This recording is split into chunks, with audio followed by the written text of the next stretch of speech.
By all accounts, it was an unusual meeting for OPEC, the cartel of oil producers that dominated the industry for most of the last century.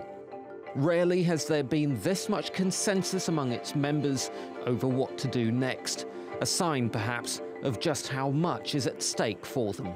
We considered yesterday in the Joint Ministerial Monitoring Committee all options, from 6 months to 9 months to 12 months. We considered deepening the cuts if necessary, and we found out that 9 months with the same level of production that our member countries have been producing at is a very safe and almost certain option to do the trick. With prices falling, oil producers agreed last November to cut output by up to 1.8 million barrels a day until June. A huge oversupply of oil was keeping prices down and hurting the economies of countries as rich as Saudi Arabia and as poor as Venezuela. The deal helped to push prices up by around 20%. OPEC and non-OPEC countries are hoping that their decision to extend these cuts for another 9 months will help to support prices at least at current levels. But the rise of shale oil production in North America has severely curbed the influence of the traditional oil giants. They are adding nearly 1 million barrels a day to the global stockpile. Up until a few years ago or so, I think, OPEC controlled our destiny. For the United States to be energy independent, I think is critical, and I think it's important. And we are happy to contribute to that cause. The latest agreement by OPEC had been expected for some weeks, pushing prices up by around 15% since the start of May. So traders greeted the news of a 9-month extension as an opportunity to take profits from those gains and sold crude oil futures, sending prices lower. There's always been a greater expectation being put on the group to do more, and that is where I'd say the market had put a bit of pinned a bit more hope on, and that's where a bit of the disappointment sort of coming through. The next 9 months could be a severe test for oil producers everywhere. Azhar Sukri, TRT World. Well, Gaurav Sharma joins us now live from Vienna. He is the business editor at the International Business Times in the United Kingdom. Gaurav, thank you so much for joining us from Vienna. I can see the really unattractive grey building of OPEC behind you there. What was the atmosphere like when they were announcing the decision? Oh, good to be here. I was listening to your colleague's package with intent, and I think unusual is just about the right word to sum it up. Unusual in some ways, historic in others. I've been coming to this place for something like 10 years, and never ever have I seen the spectre of the Russian energy minister walk in step with the Saudi energy minister and come and proclaim that they will maintain their cuts and keep 1.8 million barrels per day off the global markets. Now, how has the market interpreted it? As your colleague was alluding to, the profit takers are all over it. Now, part of that is OPEC's own fault. For weeks and weeks and weeks, we've had several OPEC ministers come out and say, we ought to be extending these cuts, we ought to be extending these cuts. So what the market basically did was it priced it in.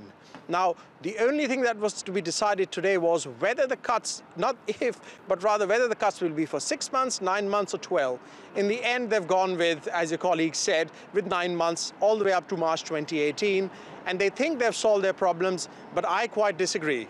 Gaurav, you said they were walking in lockstep with the Russians. How much longer can they rely on Russia, bearing in mind it's not inside OPEC?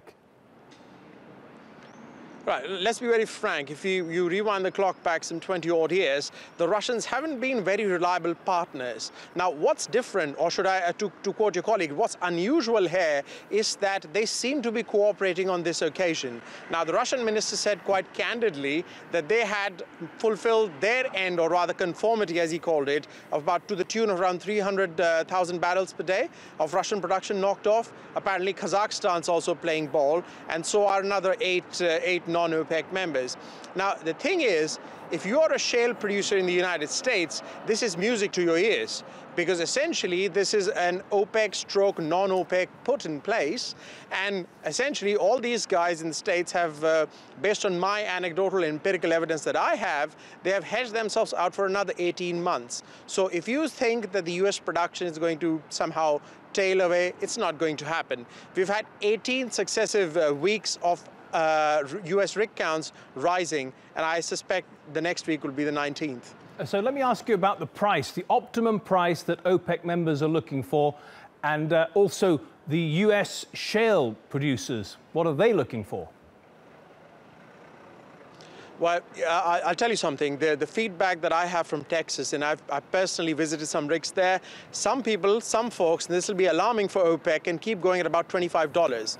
Having said so, what transpired here? Well, I think they're working towards a $50 oil price. So that's the kind of price level which would keep a lot of people, well, let's say they won't be too happy about it, but they won't be unhappy either. Now, if you look at OPEC members per se, you look at the now that the membership is up to 14 with Equatorial Guinea being admitted to the club, you look at some of these members, especially Venezuela, I think they need a $100 oil price, and it's not going to be there anytime soon. Well, that but a hell of a lot of others would be Gaurav, that leads me to my satisfied. next question. There are 13 members of OPEC. You mentioned Venezuela. They need $100 a barrel. You've got Iran and their regional rival, Saudi Arabia. They all actually have very different interests in different levels of production, don't they? Well, I think geopolitics, surprise, surprise, has sort of taken a backseat. Yeah. The Saudis and the Iranians have been traditional rivals. Now, what we are seeing here is that the Saudis are permitting the Iranians to keep plugging away since they returned to the international fold. I don't know how long that will last with President Trump in the White House, but since they returned to the international fold, the Saudis have, in effect, said, all right, go on. You can pump, you will be exempt or partially exempt from this. The Libyans and the Nigerians have also been given some leeway, and the others are working towards it. Now, this is an extraordinary situation. I have never ever seen something quite like this. In fact, based on my experience here the last 10 years, I've seen several meetings at OPEC end in complete discord with the Saudis and the Iranians at each other's throats. But this happens to be different. It feels different. Yeah, well, there you go. Gaurav Sharma, you're actually seeing some rare cooperation between Iran and Saudi Arabia there. Thank you so much for your analysis.